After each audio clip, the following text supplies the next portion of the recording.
테마 1에 앞으로는 이런 식으로 할 겁니다. 이런 식으로 해갖고 예전에 최근 10년 동안의 기출문제 있죠. 요거를 겹치는 거 좀 빼고, 그리고 아주 쓰잘데없는 문제, 아주 어려운 문제 이런 거 좀 빼고 해갖고 쭉 추려놓은 겁니다. 그러니까 요것만 잘 풀었는데 점수가 안 나온다. 그러면 무슨 대상이에요?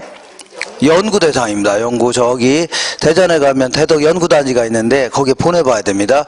왜냐하면 요대로 그대로 비슷하게 나옵니다. 왜냐하면 지금까지 29회 때까지 나왔거든요. 그러면 그 부동산 학에서 물어볼 만한 거는 거의 다 물어보는 겁니다. 그렇기 때문에 약간 틀어서 내거나 아니면 약간 내용을 수정이라기보다는 표현 자체를 약간 바꿔서 낼 뿐입니다. 그죠? 그렇기 때문에 이러한 형태로 계속 물어보니까 요것만 잘 보시면 됩니다. 자, 문제가 너무 많아갖고 틀린 거 위주로만 정리하고, 그리고 바로 뒷장 보시면 자, 정답 및 해설 있어요, 없어요? 여기 있는데 제가 정답뿐만 아니라 해설을 어떻게 달아놨냐면 어떻게 달아놓은 것 같아요? 해설을 기가 막히게 달아놨습니다. 어떻게 해요? 기가 막히게 달아놨습니다. 그러니까 잘 보시고서 정리하시면 됩니다. 되시겠죠? 자, 그러면 거꾸로 돌아오셔서 테마 1을 보겠습니다. 테마 1의 2번. 자, 부동산학은 토지와 건물을 대상으로 하는 탐구라는 점에서 우주와 지구의 지본 원리를 탐구하는 물리학이라든가 지구과학과 같은 순수과학이다. 틀렸습니다. 예? 1번 뭐라고 돼? 2번이요, 2번. 테마 1에 2번. 아, 틀린 것만. 예, 제가 틀린 것만 한다고 했죠. 이게 문제가 너무 많아갖고, 제가 얘기하는 걸 뭐 들었어요? 이게. 예? 머리, 쪼다같이 깎고 나갖고, 이거. 오늘 원래 안 나오려고 했습니다. 희한하고. 그래서, 안 나올래다 그냥 나왔는데, 자꾸 헛소리만 하시고, 그냥. 자, 다시 읽어볼게요. 이 테마 1의 2번. 부동산학은 토지와 건물을 대상으로 하는 탐구라는 점에서 우주와 지구의 기본 원리를 탐구하는 물리학이라든가 지구과학과 같은 순수과학이다. 이거 틀렸습니다. 요거는 인간들 혹은 인간들 간의 관계에서 나타나는 다양한 현상 있죠. 이런 걸 연구하는 어떤 사회과학이면서 이거를 순수과학 이런 표현보다는요 응용과학이다. 현장에 주로 이제 써먹는다는 얘기죠. 여기에 초점을 맞추겠다는 얘기입니다. 그래서요 응용과학이다 이렇게 표현합니다. 그 다음에 테마 2를 보겠습니다. 테마 2의 2번 보겠습니다. 일반적으로 부동산의 개념은 물리적, 경제적, 법률적 개념으로 나눌 수가 있는데 부동산을 생산요소, 자산, 자본, 공장재단, 소비재 등으로 파악하는 것은 부동산의 경제적 개념이다. 맞는 듯한데 뭐가 틀렸냐면 거의 공장재단이죠. 요거 이렇게 표현하는 것은요 법률적 개념입니다. 법률적 개념. 그 다음에 3번 볼게요. 토지는 생산재이지만 소비재는 아니다. 틀렸습니다. 생산재이면서 소비재가 될 수 있는 겁니다. 소비재. 예컨대 이 아파트 같은 거 지으려면 토지가 필요하죠. 이럴 경우는 생산 요소이지만 혹은 생산재라고 합니다. 그렇지만 공원이라든가 도로 같은 거 있죠. 이런 거 우리가 소비하고 있는 거 아닙니까? 최종 소비재로서의 그 역할도 하고 있는 겁니다. 그러니까 생산재이면서 때로는요 소비재이다 이렇게 해줘야 됩니다. 그러면 4번 보시면 토지의 정착물 중에 국어. 자, 국어는 토지와 독립된 부동산이다. 틀렸습니다. 토지에 종속된 부동산이다. 그러니까 독립성이 없습니다. 이 국어라는 것은 조그만 수로 같은 거 있죠. 일반적으로 이렇게 수로 같은 걸 얘기합니다. 또랑이라든가 이런 거를 국어라 이렇게 얘기하는데 얘네들은 이제 인공적으로 만들 수도 있는 거죠. 그럼 만약에 인공적으로 만들었는데 이 수로만 네가 사가라 이렇게 할 수는 없는 거죠. 그러니까 얘는 토지에 달라붙는 순간 토지의 일부가 되는 겁니다. 독립된 부동산이 아닙니다. 자, 그 다음에 7번 볼게요. 기술적 개념의 부동산은 생산요소, 자산, 공간, 자연 등을 의미한다. 뭔가 틀렸는데 생산요소하고 자산이죠. 요 두 놈은 경제적 개념입니다. 경제적 개념. 그 다음 오른쪽 보겠습니다. 테마 3. 테마 3의 2번 하나의 지번을 가진 토지의 등록 단위 요거를 획지라고 하는 게 아니라 이걸 필지다 이렇게 얘기합니다. 하나의 이 소유권을 구분하기 위한 단위로서 하나의 지번이 부여됩니다. 이걸요 필지다 이렇게 얘기합니다. 3번 볼게요. 괄호 안에 들어갈 내용은 토지에 건물이라든가 그 밖에 정착물이 없다. 그 얘기는 빈 땅이라는 얘기입니다. 그리고 어떤 땅이든 공법상의 규제는 받는데 문제는 지상권 등 토지의 사용 수익을 제한하는 사법상의 권리가 설정되어 있지 아니한 토지 있죠? 이걸 우리나라에서는 나지라는 표현을 씁니다. 나지. 자, 그 다음에 주거, 상업, 공업용지 등의 용도로 이용되고 있거나 이용 목적으로 조성된 토지 요거를 택지라는 표현을 씁니다. 택지다 이렇게. 자, 그 다음에 용도지역 상호간에 이런 표현 용도지역 상호간에 다른 지역으로 전환되고 있는 지역의 토지 요걸 뭐라고요? 후보지다 해줍니다. 후보지. 어쨌거나 용도지역 상호간 이런 표현 나오면 후보지 이렇게 나와야 됩니다. 근데 조심할 게 그 밑에 자 용도지역 내에서 이런 표현 있죠? 안에서 지역 간의 용도 변경이 진행되고 있는 토지 요걸요 이행지다 이렇게 표현합니다. 이행지다 이렇게. 자, 그 다음에 그 밑에 문제 보겠습니다. 4번 나지는 필지 중에 건축물을 제외하고 남은 부분의 토지죠. 요거는 그 나지에 대한 설명이 아니라 공지에 대한 설명입니다. 건물 짓고 남겨놓은 땅 이런 땅 빈 땅 건물 짓고 남겨놓은 땅 있죠. 한 필지 중에 요걸요 공지다. 그 다음에 6번 보시면 건부지 가격은 건부 감가에 의하여 일반적으로 토지만의 가치를 따질 때는 나지가 뭐보다 비싸다고요? 건부지보다 비쌉니다. 제대로 이용되지 않은 상태라면. 그렇기 때문에 일반적으로 이 건부지를 가치를 낮게 평가해야 됩니다. 일반적으로는. 자, 그래서 건부지 가격은 건부 감가에 의하여 나지 가격보다는 높게 평가되는 게 아니라 낮게 평가된다 이렇게 해줘야 됩니다. 그 다음에 7번 보시면 후보지는 인위적, 자연적, 행정적 조건에 따라 다른 토지와 구별되는 것으로 가격 수준이 비슷한 일단의 토지 요거는 후보지에 대한 표현이 아니라 획지에 대한 표현입니다. 자, 감정평가하기 위해서 가격대가 비슷한 놈을 뚝뚝 잘라 놓을 수 있죠. 이걸 뭐라고요? 획지다 이렇게 얘기합니다. 자, 그 다음에 8번 보시면 거기 공지는 지력 회복을 위하여 정상적으로 쉬게 하고 있는 토지 요거는 공지가 아니라 휴한지에 대한 설명입니다. 자, 농지 등이 자 잠깐 쉬고 있는 땅 있죠. 이런 땅을요 휴한지다 이렇게 얘기합니다. 지력 회복을 위하여. 그 맨 아래 문제 12번 볼게요. 빈지는 물에 의한 침식으로 인하여 수면 아래로 잠기거나 하천으로 변한 토지 요거는 빈지에 대한 설명이 아니라 포락지에 대한 설명입니다. 포락지다. 어떤 사람은 깨구락지하고 어떻게 다르냐 하는데 그거 전혀 별개의 용어입니다. 비슷하지만 포락지입니다. 깨구락지가 아니라 뭐라고요? 포락지다. 자, 한 장 넘겨보시면 자 테마 4를 보겠습니다. 테마 4 2번 토지의 영속성은 부동산 활동을 국지화시키는 역할을 한다. 국지화라는 것은 부동산 활동의 범위가 자꾸 지역적으로 좁아지게 한다는 얘기죠. 그 이유는 부동성 때문입니다. 꼼짝 못하니까 지역적으로 좁아지게 하는 거예요. 그러니까 영속성 지우시고요. 부동성 이렇게 쓰셔야 됩니다. 부동성. 그 다음에 4번 보시면 부증성이라도 매립이나 산지 개간을 통한 농지나 택지의 확대는 부증성의 예외이다. 틀렸습니다. 예외가 아니다. 이거는 부증성은 예외가 없습니다. 그러면 농지를 택지로 바꾼다. 이런 건 다 뭐라고요? 일종의 용도 전환에 불과한 겁니다. 뭐라고요? 용도 전환에 불과하다. 이렇게 해줘야 됩니다. 그 다음에 7번 보시면 개별성 이걸로 인하여 부의 외부 효과가 발생한다. 자, 부의 외부 효과가 발생하는 이유는 어떤 주택가에 연탄공장을 차렸다는 얘기죠. 그럼 남한테 피해를 줘야 안 줘요? 주죠. 이런 걸 외부 효과라 하는데 만약에 피해를 보는 자가 토지 같은 거 들고 다른 데 옮길 수 있다면 피해 봐야 안 봐요? 안 보죠. 그러니까 일단은 부동성 때문입니다. 부동성. 자, 그리고 근처에 있으니까 피해 보는 거죠.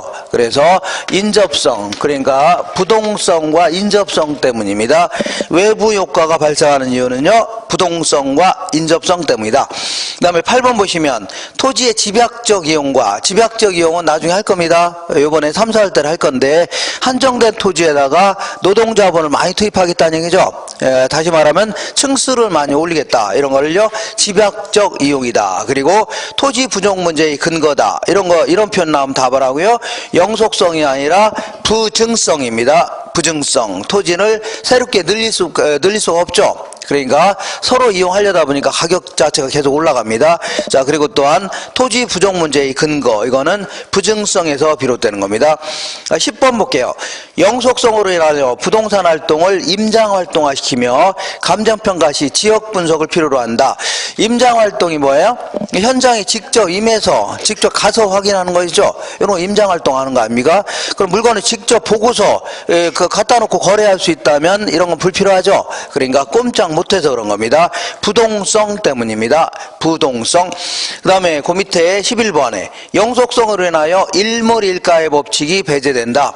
그러니까 똑같은 게 없으니까 하나에 한 평당 전국 어디 가나 다 다르죠. 그러니까 이런 표현 나오면 무조건요, 개별성입니다. 개별성. 그리고 토지시장에서 상품 간의 완전한 대체관계 또는요, 물리적 대체, 똑같은 표현입니다.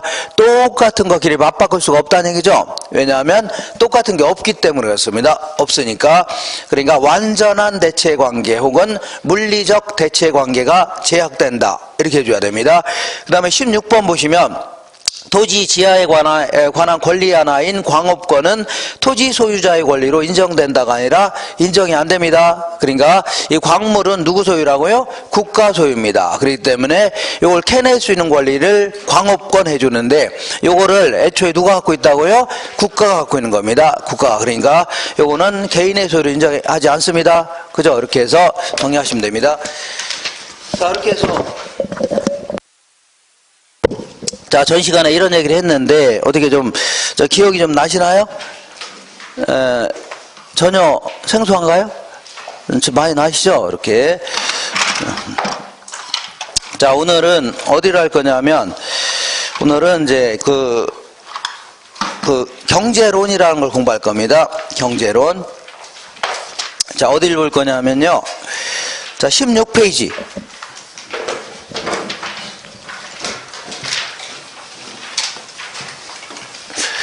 자, 경제론을 구성하는 내용 중에 가장 중요한 내용은 수요 공급이론입니다. 여기서 무려 적게는 5문제, 많게는요 6문제 이렇게 나오는 아주 중요한 파트입니다.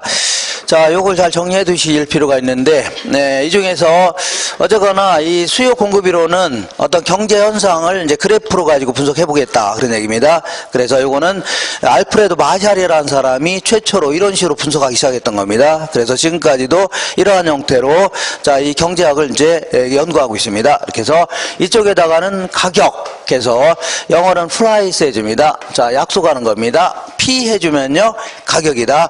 자, 이쪽에다가는요 수량 해서 영어로는 퀀터디 해줄게요. 퀀터디. 그래서 그 줄여서요 Q 해주면요 수량이다. 그러니까 이 수량은 때로는 소비량이 될 수도 있고 때로는요 자, 이 판매량이 될 수도 있는 겁니다. 이렇게. 자, 그 다음에 우리 같은 사람은 가격이 비싸면 덜 사려고 하죠. 싸면요 더 많이 사려고 할 겁니다. 그러니까 이러한 형태의 소비 행태를 보입니다. 이거를요 자, 이 소비자 입장에서 소비 행태를요 수요 이렇게 해줄게요. 영어로는요 demand 해줍니다. 자, 줄여서요 D 해줄게요. 그 다음에 어떤 공급자는 어떤 예를 들어서 자, 어떤 롱 패딩에 대한 그 가격 자체가 좋아졌다는 얘기죠. 그럼 그런 거 더 만들고 싶겠네요. 그죠? 어떤 옷은 막 가격이 뚝뚝 떨어진다. 그럼 안 만들려고 하죠? 이런 식으로 가격이 올라가면 더 많이 만들려고 할 겁니다. 더 많이 팔려고 할 거예요. 그러니까 이러한 형태의 판매 행태를 보이는데 요걸요, 공급이다. 영어로는 supply 해줄게요. 그래서 앞자리 따서요, S 해주면요, 공급이다. 판매자 입장에서의 판매 행태를 얘기합니다. 그 시장에서는 수요와 공급이 만나는 점, 요 점을 equality 해줄게요. 이걸 균형점 해줍니다. 뭐라고요? 균형점. 그래서 균형점 하의 가격을 균형 가격, 균형점 하의 수량을요, 균형량, 균형 거래량, 균형 수급량 이렇게 얘기합니다. 자, 어쨌거나 공부할 내용은 딱 정해져 있습니다. 딱 정해져서 맨 먼저 공부할 게 수요가 뭐냐, 그리고 수요 곡선 자체를 오른쪽 아니면 왼쪽으로 움직이는 요인이 있다는 얘기죠. 요걸 공부하는 게 첫 번째 목표입니다. 자, 두 번째는 이제 공급은 또 보고 얘를 오른쪽 아니면 왼쪽으로 움직이는 요인들이 있다는 얘기죠. 요걸 공부하는 게 두 번째 목표입니다. 자, 세 번째 이제 부수적으로 이 수요가 변하거나 공급이 이렇게 변하게 되면 예를 들어 사람들의 소득 같은 게 증가하면 이게 수요가 이렇게 증가합니다. 그럼 새로운 균형점은 요 점에서 요 점으로 밖에 나간다는 얘기죠. 이런 식으로 해서 균형점의 이동 이런 걸 공부하는 게 세 번째 목표입니다. 자, 마지막으로 이제 탄력성이라는 걸 공부할 건데, 자, 탄력성이라는 것은 어떤 재화는 자, 가격 같은 게 변하게 되면, 가격이 변하면 소비량이 크게 민감하게 반응하는데 어떤 거는 둔하게 반응하죠. 예를 들어 쌀 같은 경우는 가격이 올라간다 하더라도 밥을 안 먹을 수는 없는 거죠. 그러니까 소비량이 크게 안 줄어듭니다. 근데 어떤 거는 크게 줄을 수 있죠. 이런 거를요 탄력성이다 해서 이런 걸 공부하는 게 이걸 가지고 경제 현상을 분석해 보겠다 그런 얘기죠. 이걸요 수요 공급 이론 해줍니다. 그래서 항상 제가 이 얘기 저 얘기 한다 하더라도 결론적으로는 제가 요 얘기 있죠. 여기에 초점을 맞춰서 정리하시면 되는 겁니다. 되셨죠? 자, 그러면 이제 18페이지에 있는 거는 나중에 공부 다 끝난 다음에 돌아오셔서 쭉 보시면 되고, 자, 17페이지 맨 위에 볼게요. 부동산의 수요 찾았죠? 그래서 우리 교재에는 안 적으신 분들은 110페이지 있을 겁니다. 110페이지. 자, 이쪽으로 오겠습니다. 이쪽으로 오셔서 자, 맨 먼저 수요에 대해서 알아볼 겁니다. 수요. 자, 수요라는 것은 사는 쪽에서 분석하는 겁니다. 사는 쪽. 자, 제가 굳이 사는 쪽이라는 표현을 자꾸 쓰는 이유는 파는 쪽은 신경 쓰지 말라는 얘기입니다. 어떤 쪽이라고요? 파는 쪽은 신경 쓰지 마시고, 그러니까 파는 쪽에서 광고비가 많이 들어가니까 불쌍하니까 사줘야 되겠다 이런 거 신경 쓰지 마시고, 자, 그 순전히 누구 입장이라고요? 사는 쪽 입장에서만 분석하는 겁니다. 되셨죠? 이렇게 분명히 해주셔야 됩니다. 그렇지 않으면 헷갈립니다. 이것도. 자, 그래서 수요라는 것은 정의, 의 정도는 알고 출발해보자. 의. 자, 수요가 뭐냐? 수요는 내가 맥주를 한 달에 오비 맥주가 있다면 한 1,500원 정도 한다길래 한 달에 요거 유학집 유학노트 17페이지. 자, 수요라는 것은 내가 맥주를 한 달에 한 1,500원 정도 한다면 오비 맥주가 50병 정도를 사 먹겠다 하는 걸요 수요라고 하는 겁니다.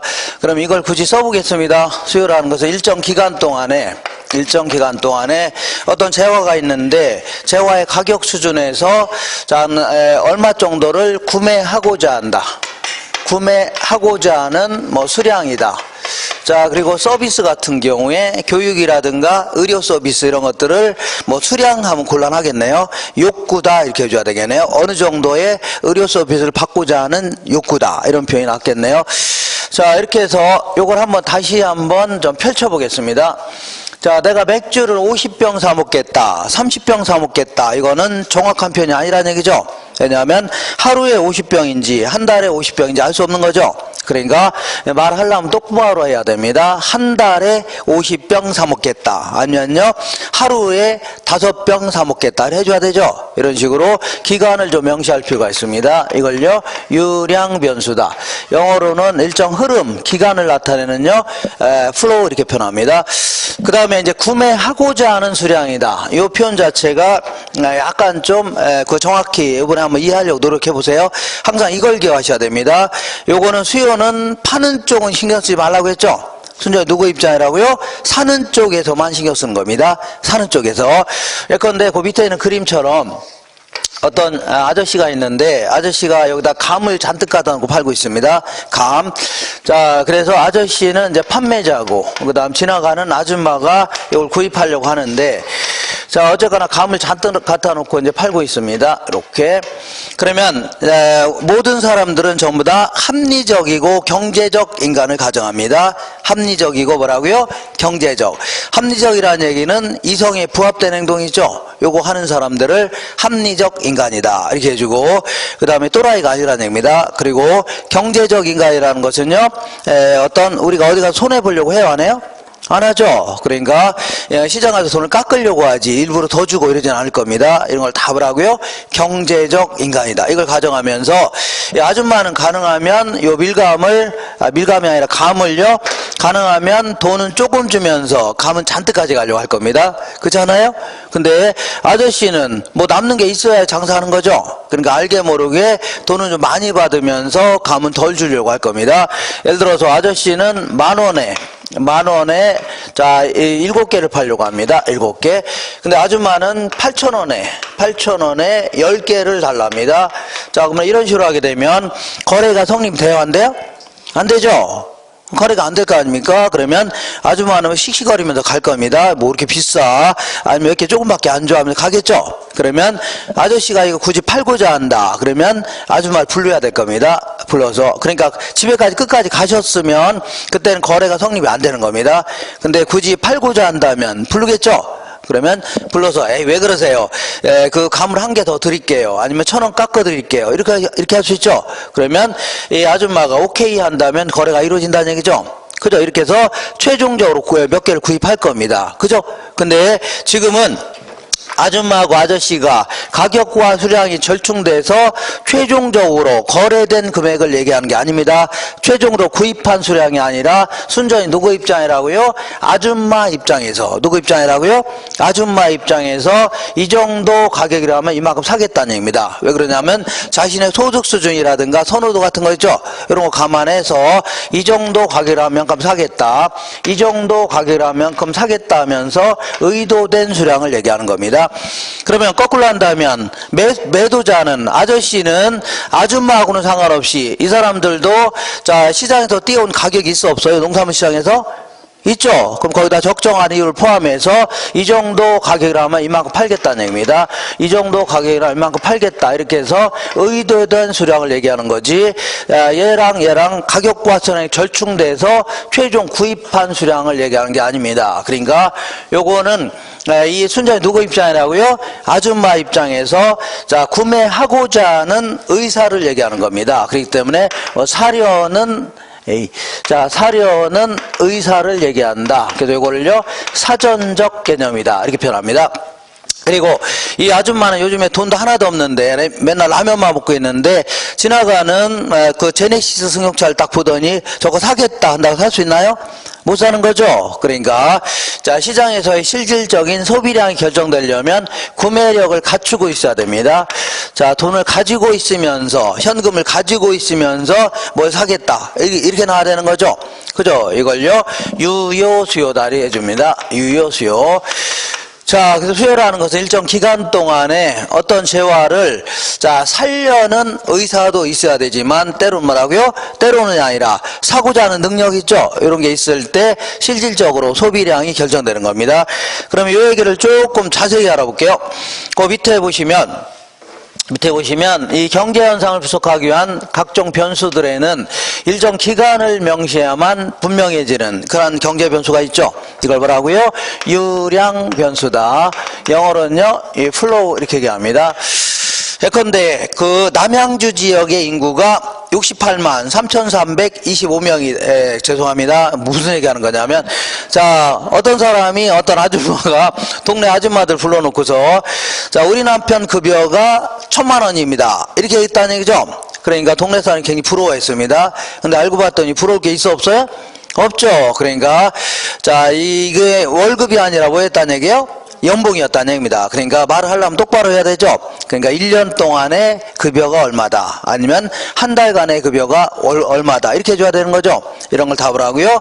유량 변수라는 겁니다. 무슨 변수라고요? 유량 변수. 그 다음에 이번에는 요 얘기를 하려고 했던 건데 자 이번에는 특정 시점을 딱 명시해야만 분명해지는 그러한 경제 변수를요 저량 변수다 해줍니다. 영어로는 이게 뭐 주식 뭐 이런 뜻도 있지만 특정 시점의 존재량 이걸 나타내는 스탁 해줍니다. 뭐라고요? 스탁.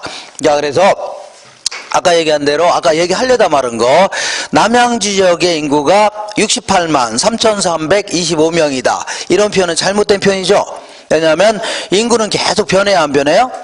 어제 이사 온 사람도 있고 또 내일 이사 간 사람도 있죠. 계속 변하기 때문에 항상 특정 시점을 딱 명시해서 작년 말 기준으로 몇 명이다. 아니면요 오늘 현재 남양주 지역의 인구가 62만 3,325명이다. 이렇게 해줘야 되죠. 이렇게 하는 걸 답을 하고요. 저량 변수라는 겁니다. 그래서 그 밑에 볼게요. 자, 유량 변수는 일정 기간을 명시해야만 가능한 측정 가능한 변수를요 유량 변수라는 겁니다. 예를 들어서 한 달 동안에 50병 사 먹겠다, 한 달에 30만 병을 공급하겠다, 이런 식으로 수요와 공급 이런 거라든가, 아니면 6개월 동안의 소비량, 1년 동안의 투자액 이런 식으로, 그 다음에 1년 동안의 급여 이런 식으로, 그 다음에 임대료 같은 경우에도 한 달간의 임대료 아니면요 1년 동안의 임대료 분명히 해줘야 되죠. 그리고 자 GDP라는 거는 뭐라고요? Gross Domestic Product 해주는데 이거 국내 총생산 해줍니다. 요거는 보통 1년 동안에 대한민국에서 생산한 생산물의 총합이죠. 생산물의 시장 가치를 뭐라고요? 국내 총생산 해줍니다. GDP 보통 1년을 기준으로 합니다. 그 다음에 작년 1년 동안에 남양주 지역에 아파트 새로 지어서 공급한 게 10만 채다, 이런 식으로 해줘야 됩니다. 10만 채 기간을 명시해 줘야 돼요. 그러니까 오른쪽 보겠습니다. 특정 시점을 명시해야만 분명해지는 경제 변수를요 저량 변수라 하는데, 자 그 기업은 이제 옛날에는 밸런시트 해갖고 대차대조표 이렇게 얘기했는데, 지금은 용어가 좀 바뀌어서 파이낸셜 포지션 이렇게 얘기합니다. 재무상태표 이렇게 한 다음에 요거는 보통 이제 12월 31일자를 딱 기준으로 해갖고 이렇게, 자, 그 반을 뚝 자른 다음에 이쪽에다가는 이걸 차변해 줍니다. 뭐라고요? 차변. 요걸요 대변 이렇게 한 다음에 이쪽에다가는 그 기업이 갖고 있는 모든 재산을 쫙 적어 놓는 겁니다. 현금은 얼마 갖고 있고, 그 다음에 건물 얼마짜리 갖고 있고, 상품 얼마씩 갖고 있고, 영업권은요 얼마 정도 되는 가치를 그걸 갖고 있나 쭉 적어 놓은 걸 뭐라고 하냐면 자산이다 해줍니다. 뭔 산이라고요? 자산이다. 그 다음에 오른쪽은 또 반을 뚝 이렇게 자른 다음에 여기다가는 그 회사가 지고 있는 빚을 다 적는 겁니다. 이걸요 부채 해줍니다. 은행 빚도 있겠고, 때로는요 외상가 못 갚은 거라든가 이런 거 있죠. 다 여기다 적는 겁니다. 그러면 어떤 회사가 재산 총액이 10억인데 이거 갚을 돈이 3억이다. 그러면 여기 얼마요? 7억이죠. 이 7억이 바로 소유자의 몫이 되는 겁니다. 개인 회사 같은 경우는 개인 사장님 있겠죠. 그 사람의 몫이 되는 거고, 그 다음에 회사 같은 경우는 주식회사 같은 경우는 주인들이 주주들입니다. 주주들의 몫이 되는 겁니다. 이렇게. 그러니까 이런 얘기입니다. 내 재산 총액이 총 5억인데 얼마라고요? 5억인데 그 빚이 3억 있다. 그러면 실제 내 재산은 얼마예요? 2억이죠. 이렇게 이제 이런 식으로 적는 겁니다. 이렇게. 자, 그래서 요거를 뭐라 하면 자산 총액에서 빚을 뺀 거를 자본 이렇게 얘기합니다. 자본. 그리고 우리 그 뭐냐면 금에서 불순물을 뺀 걸 뭐라고요? 순금하듯이 재산 총액에서 불순물인 빚을 뺀 거 있죠. 요걸 다른 말로 순자산 이렇게 얘기합니다. 순자산. 자, 그러니까 이 자산 이런 거는 계속 변해야 안 변해요? 현금도 추가로 들어올 수도 있는 거고, 건물도 팔아칠 수도 있는 거죠. 그 다음 빚도 어제 빚을 새롭게 빚을 얻을 수도 있고 오늘 갚을 수도 있는 거죠. 계속 변한다는 얘기입니다. 그러니까 항상 특정 시점당 명시해 줘야 됩니다. 자산, 부채, 자본, 순자산 이런 거 나오면 다 뭐라고요? 특정 시점 딱 명시해 줘야 됩니다. 그 다음에 보통 이제 통화량 하면은 보통 이런 거, 자, 민간이 갖고 있는 화폐가고 은행들은 예금 받은 게 있는데, 예금 받은 걸 전액을 다 대출해 줬다가는 안 됩니다. 왜냐하면 한꺼번에 예금자들이 와서 돈 찾아갈 수 있죠. 그러니까 일부는 좀 대출 해주면 안 되고, 일부는 자 그 자기들이 갖고 있어야 됩니다. 물론 자기들이 갖고 있는 건 아니고 한국은행에 보관하고 있어야 됩니다. 이걸요 지불 준비금 해줍니다. 지불. 그래서 보통 민간이 갖고 있는 화폐가하고 은행이 보유하고 있는 지불 준비금 합쳐서 통화량 이렇게 얘기하는데, 이 통화량은 계속 변해 안 변해요? 변하죠. 그러니까 항상 특정 시점을 명시해 줘야 됩니다. 그 다음에 자, 국부는 우리나라 국가 부를 얘기합니다. 국가 전체의 재산 가치의 총합, 이걸 얘기하는데, 우리나라 국부가 5천조다 그럴 경우에는 작년 말 기준으로 아니면 오늘 현재 이렇게 해줘야 됩니다. 그 다음에 우리가 좀 공부하고 있는 재산, 부동산의 가격이 자 120억이다. 이럴 표현은 잘못된 표현이죠. 왜냐하면 이 부동산의 가격은 계속 변해요, 안 변해요? 변하죠. 그러니까 오늘 현재로 120억이다. 이렇게 이런 식으로 해줘야 됩니다. 그다음에 작년 말 기준으로 대한민국의 달러 보유고가 2천억 달러다. 이런 식으로 오늘 현재 남양주 지역의 인구가 68만 2,352명이다. 그다음에 항상 재고량 하면 특정 시점의 존재량을 얘기합니다. 그러니까 자 오늘 현재 남양주 지역에 존재하는 주택수가 11만 2,352채다. 이런 식으로 해줘야 됩니다. 이런 식으로. 자, 이렇게 해서 자주 물어보니까 정리해 두시고, 그 다음에 이번에는 자, 이 수요는 크게 유효 수요라는 게 있고 뭐가 있어요? 잠재 수요 이렇게 얘기했는데 잠재 수요다. 유효 수요는요 구매력을 갖춘 수요, 잠재 수요는요 구매력을 아직 못 갖춘 수요를요 잠재 수요 해줍니다. 이걸요 실질적인 수요, 이걸 예비적 수요 이렇게 얘기하는데 이 유효 수요는요 구매력을 갖고 있으면서 현금 같은 거 갖고 있으면 뭐 사겠다는 얘기죠. 이런 걸요 유효 수요라 하는데 자 잠재 수요는 아까 그 아줌마는 맨날 라면만 먹고 있죠. 근데 지나간 제네시스 승주알 사겠다. 요거는 자 이거 사고는 싶은데 돈이 없다는 얘기죠. 그럼 살 수 있어 없어요? 못 사는 거 아닙니까? 그죠? 이런 걸요 잠재 수요다. 이걸 왜 잠재라는 표현을 쓰냐면 이 사람은 사고는 싶어요, 안 사고 싶어요? 사고는 쉽죠. 그러니까 사려는 게 잠재되어 있다는 얘기입니다. 그러니까 언젠가는 유효 수요자로 바뀔 수도 있겠네요. 로또 복권에 당첨돼서 소득이 무지장 많이 증가하거나 아니면요 돈이 없어서 아파트 못 사고 있는데 은행에서 대출 잔뜩 해준답니다. 대출 잔뜩 끼고서도 살 수도 있겠네요. 이런 식으로. 자, 그 다음에 이번에는 수요는 이제 그 본원적 수요라는 게 있고 그 다음에요 파생적 수요 이렇게 좀 구분할 수 있는데 자, 본원적 수요를요, 직접적 수요다. 파생적 수요는요, 자, 간접적 수요, 이렇게 표현하는데, 요 본원적 수요는, 자, 우리 같은 사람 입장에서 기업이 생산한 생산물에 대한 수요를 얘기합니다. 그리고 파생적 수요는요, 기업 입장에서, 생산자 입장에서 생산 요소에 대한 수요 이런 걸 보통 이제 파생적 수요 이렇게 얘기합니다. 예컨대 어느 지역에 아파트에 대한 수요가 증가했다. 아파트에 대한 수요가 증가하게 되면 자 누가 신났어요? 건설업자가 신났죠. 아파트에 대한 수요가 증가하니까 아파트 많이 만들고 싶을 겁니다. 근데 아파트 만들려면 건축 자재도 있어야 되고 시멘트라든가 벽돌 같은 거, 그 다음에 노동력도 좀 있어야 되겠네요. 그 다음에 토지도 있어야 되는 거죠. 이런 것들에 대한 수요가 덩달아 증가한다는 얘기입니다. 얘가 증가하니까 파생적으로 이것도 증가한다는 얘기죠. 이렇게. 자, 이런 식으로 해서 자, 좀 정리해봤습니다.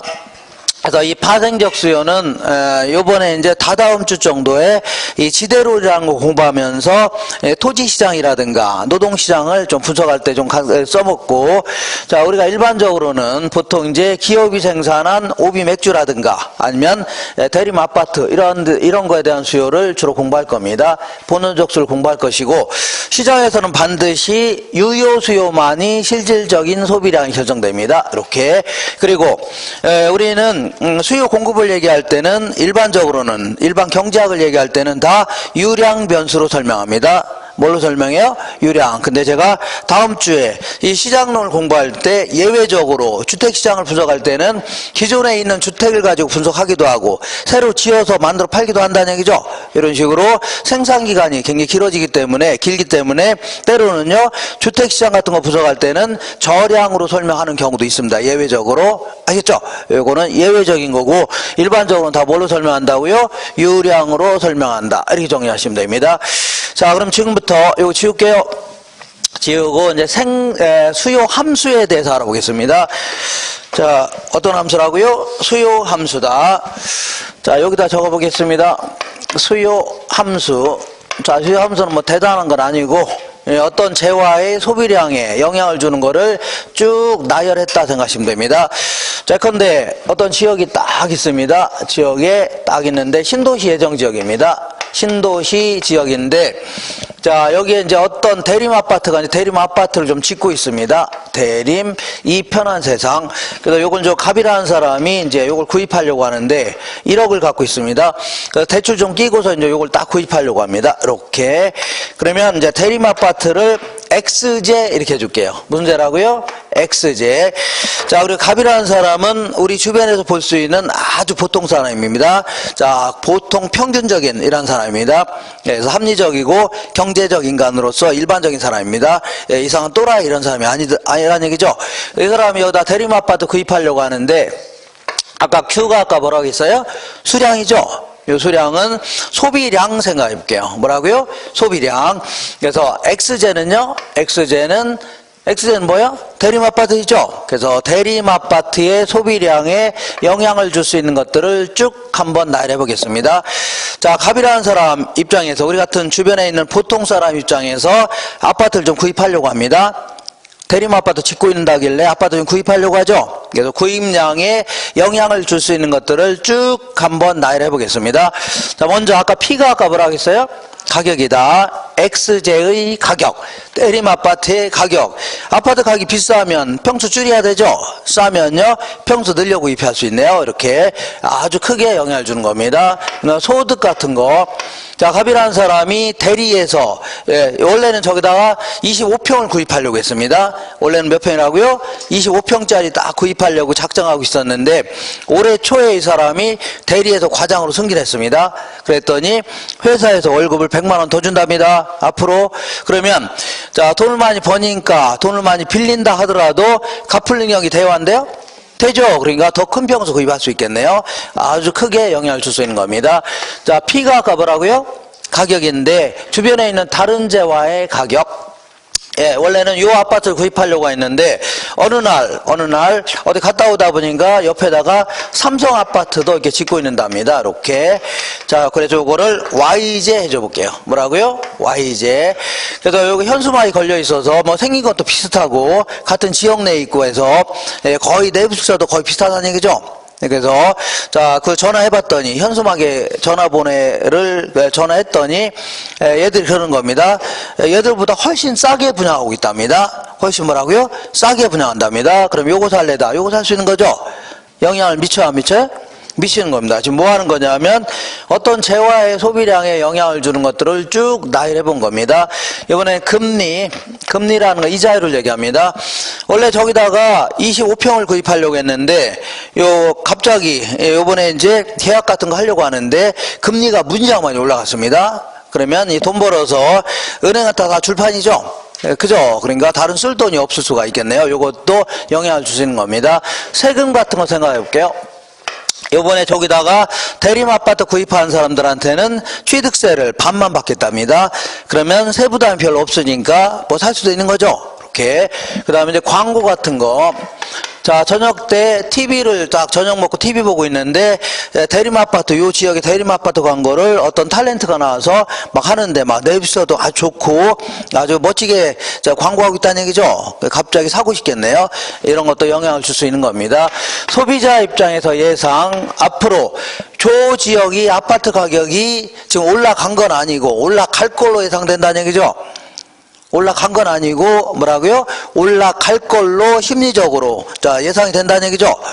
그죠? 그러면 지금 사는 게 나아요? 올라간 다음에 사는 게 나아요? 지금 당장 살려고 하겠네요. 그래서 결국은 이런 것들에서 영향을 받는 겁니다. 결국 이런 것들에서 자 비례 혹은 반비례 관계가 있다. 더 유식한 편으로 이런 것들에 의한 함수 관계가 있다. 이렇게 얘기합니다. 펑크션이다 해줍니다. 자, 이렇게 해서 어렵게 생각하지 마시고 어떤 재화의 소비량에 영향을 주는 것들을 쭉 나열해 본 겁니다. 되셨죠? 이걸요 수요 함수다 해줍니다. 자, 이번에는 수요 곡선이라는 거를 도출해 보자. 자, 수요 곡선은 자, 이 어떤 재화의 소비량에 영향을 주는 여러 가지 요인들을 요 놈과 요 놈으로 딱 쪼개 본 다음에 자, 얘는 요번에 구입하려고 하는 재화의 가격 요인이다. 그러니까 대리마파트의 가격 요인이다. 이렇게.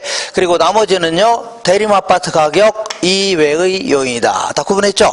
구분한 다음에 자, 지금부터 이 나머지 요인들은 다 그 옛날이나 지금이나 별 차이가 없다 과정하고 자, 얘와 얘 간의 관계만 그래프로 그려보겠습니다. 얘랑 얘 간의 관계만 그래프로 그려보자. 그래서 이거는 마샬이라는 사람이 이런 식으로 그리기 시작했습니다. 이렇게. 이쪽에다가는 가격. 이쪽에다가는요 수량이고, 요거는 우리 주변에서 볼 수 있는 대표적인 사람 중에 한 명인 갑 입장에서 볼게요. 이 사람은 아주 평균적인 사람입니다. 뭐든지 한 보통 사람. 자, 이 사람은 저 지역이 평당 한 1,500만 원이라면, 1,500만 원 정도라면 30평짜리를 구입하려고 했습니다. 30평. 요점이 찍히네요. 이렇게. 근데 만약에 1,200만 원 정도로 하락한다면, 이렇게. 그러면 신났죠? 그러면 이렇게 하락한다면 50평짜리를 구입할 수가 있습니다. 이렇게 50평짜리를 구입할 수가 있다. 그러면 요 두 점을 이렇게 연결한 거, 이렇게 연결한 걸요, 디맨드다 해서 이걸 수요 곡선이라는 겁니다. 근데 요거는 이제 감각적으로 인 겁니다. 우리 같은 일반적인 사람들은 일반적인 재화를 구입할 때 비싸면 더 사려고 하죠. 싸면 어떻다고요? 더 많이 사려고 하는 거 아닙니까? 아닌가요? 일반적인 사람들이 일반적인 재화를 구입할 때 가격이 비싸면 더 사려고 하죠. 싸면요 더 많이 사려고 하는 거 아닙니까? 가격이 비싼데 더 사고 이러지 않겠죠. 그러니까 이런 거를 그대로 이렇게 그린 걸요 수요 곡선이라는 겁니다. 되겠죠? 수요 곡선. 그래서 요거는 이제 이 감각적으로 그린 거고, 원래 이제 경제학을 이제 공부하신 분들은 상당히 논리적으로 도출합니다. 그러니까 자, 현시 선호 이론, 무차별 곡선 이론 이런 게 있습니다. 이걸 가지고 논리적으로 도출하는데 우리는 그런 거 시험에 안 물어봅니다. 안 물어보고, 자, 안 물어봅니다. 그리고 요거는 일종의 이제 효용 곡선이다 생각하시면 됩니다. 추가죠. 그리고 느낌으로 그냥 하시고, 그리고 원래는 그림을 이런 식으로 경제학에서는 이게 커브의 형태로 그려집니다. 어떤 형태라고요? 커브의 형태로 그려지는데, 이게 왜 그러냐면 어떤 재화의 소비량을 늘리면 늘릴수록 추가적인 만족감은 떨어져서 그런 겁니다. 추가적인 효용은 감소된다 이렇게 표현합니다. 그렇기 때문에 이런 형태로 그려지니까, 자, 이것도 시험에 안 물어봅니다. 신경 쓰지 마세요. 네, 그냥 원래는 어떻게 그린다고요? 커브의 형태로 그려진 겁니다. 자, 왜 그런 거냐면 이렇게 콜라 같은 게 있는데, 콜라를 여름철에 더울 때 한 잔을 딱 마시게 되면 만족감이 커지자고요? 굉장히 클 겁니다. 첫 잔을 딱 마시게 되면. 근데 만약에 두 번째 잔을 마시게 되면, 한 잔 마시고 또 두 번째 마셨죠? 그러면 그 만족감은 전체로 커지지만 추가적인 만족감, 이거는 첫 잔보다는 덜할 겁니다. 그렇잖아요? 만약에 세 번째 잔을 마셔봐요. 그러면 두 번째 잔보다는 만족감이 덜할 겁니다. 그죠? 이런 점점 이거를요 한계 효용이 체감한다 이렇게 표현합니다. 그래서 만약에 10잔째를 마셨다. 몇 잔째라고요? 10잔째를 마시게 되면 그때는 전날 먹었던 순대가 튀어나옵니다. 전날 먹었던 뭐가 튀어나온다고요? 순대가. 이걸 전문용어로 오바이트 했다 이렇게 표현합니다. 무슨 바티라고요? 오바이트 했다. 잘 모르시나 보네요. 전문 용어를. 그죠? 이렇게. 자, 그러니까 그때는 오히려 만족감이 증가하긴커녕 줄어들 수 있다는 얘기죠. 이렇게.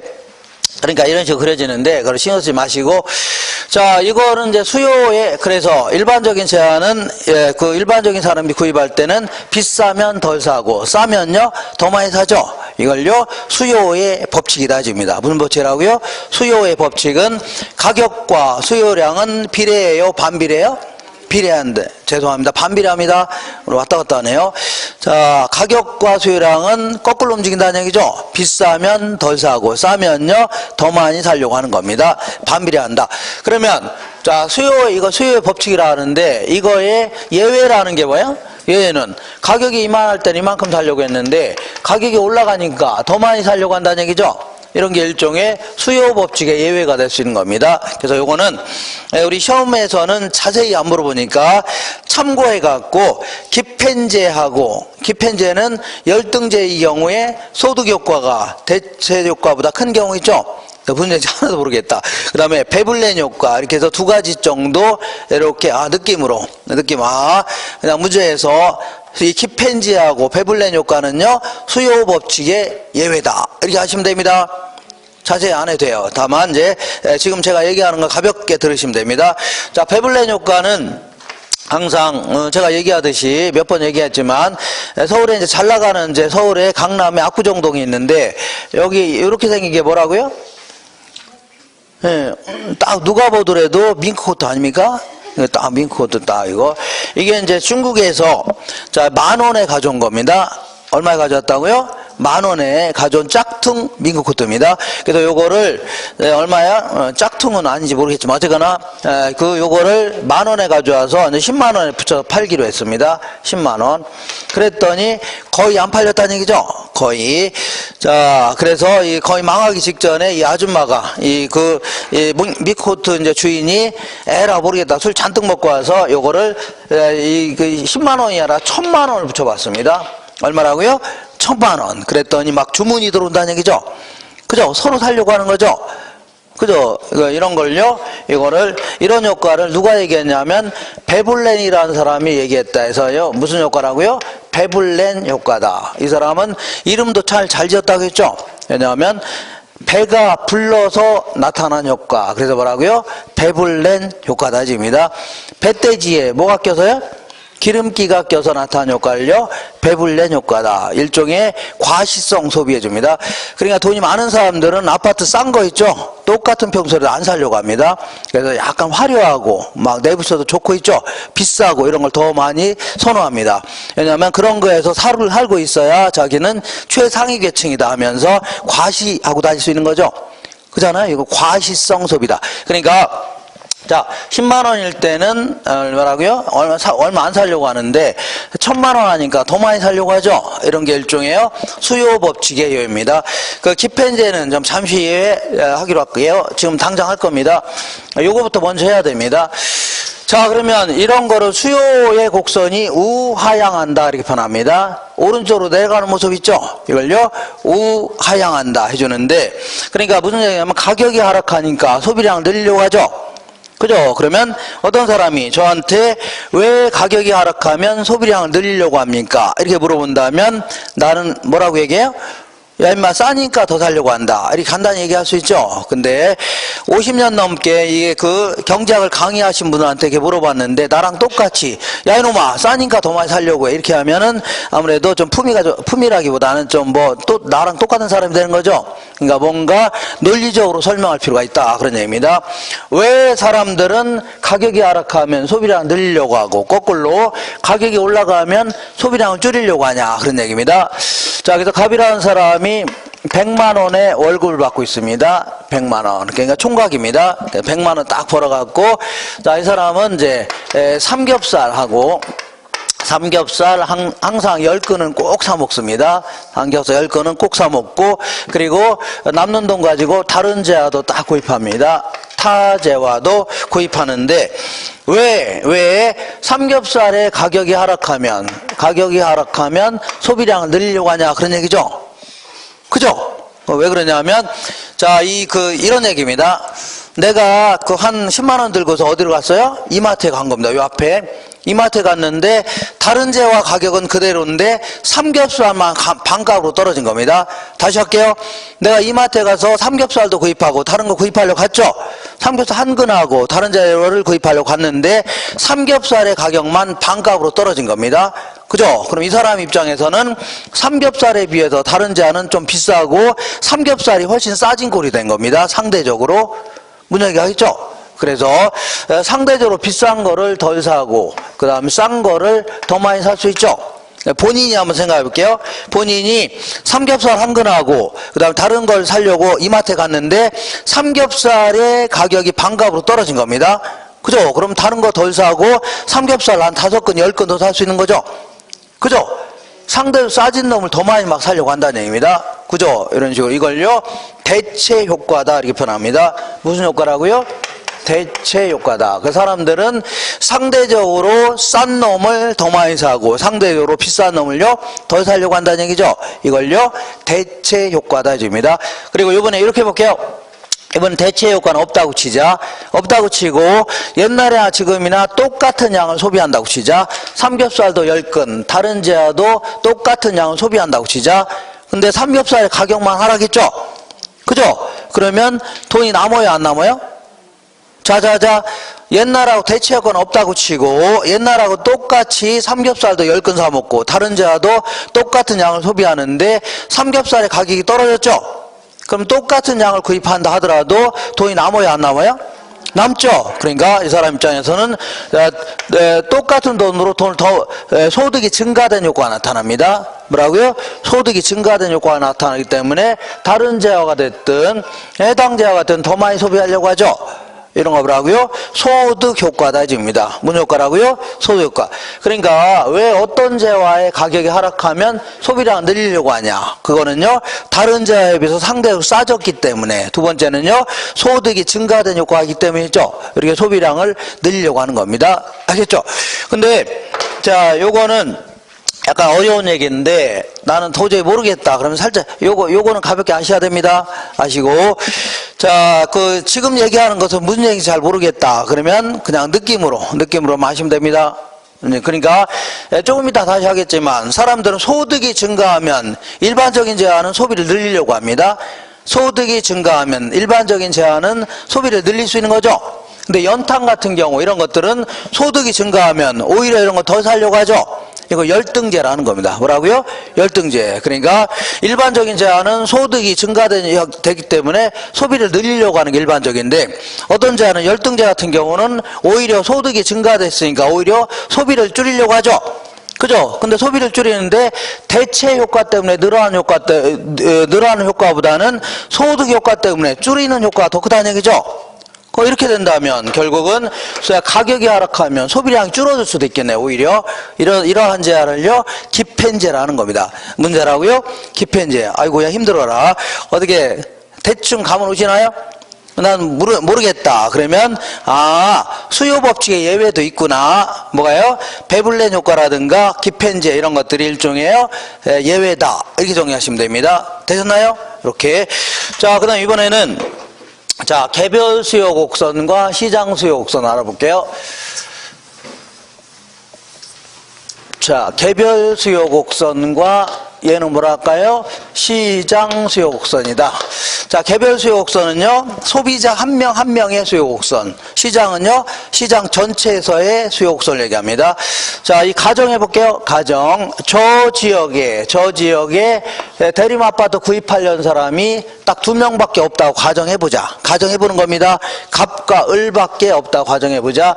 그러면 을이라는 사람은 갑보다는 돈이 많지 않습니다. 그래서 이 사람은 1,500만 원 할 때는 20평짜리를 구입하려고 했습니다. 20평. 그 다음에 자 1,200만 원 떨어진다면요 30평짜리를 구입할 의사가 있습니다.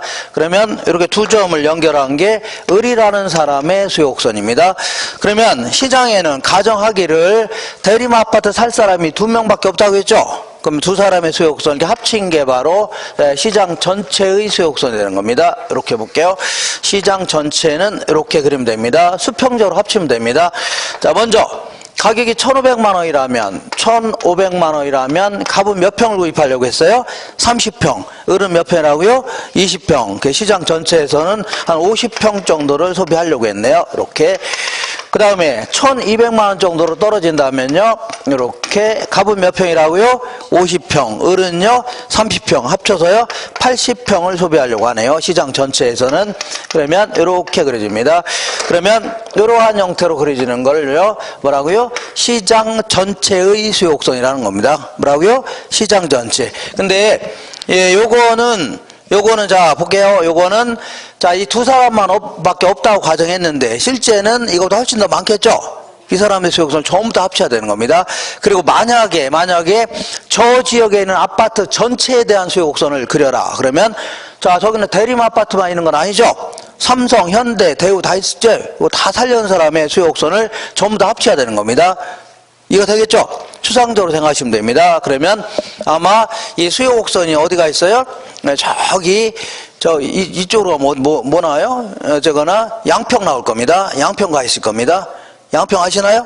그럼 나중에 공급곡선하고 이제 같이 합치려면 부호 자체를 바꿔야 됩니다. 몇십만 평 뭐 이런 식으로. 이거 되겠죠? 이렇게 해주면 됩니다. 자, 가볍게가 아니라 이렇게 해서 지금까지 한 거를 이 교재를 통해서 한번 얼른 확인한 다음에 넘어가겠습니다. 어디를 볼 거냐면 잠깐. 아니다. 이거 그대로 놔두시고 이따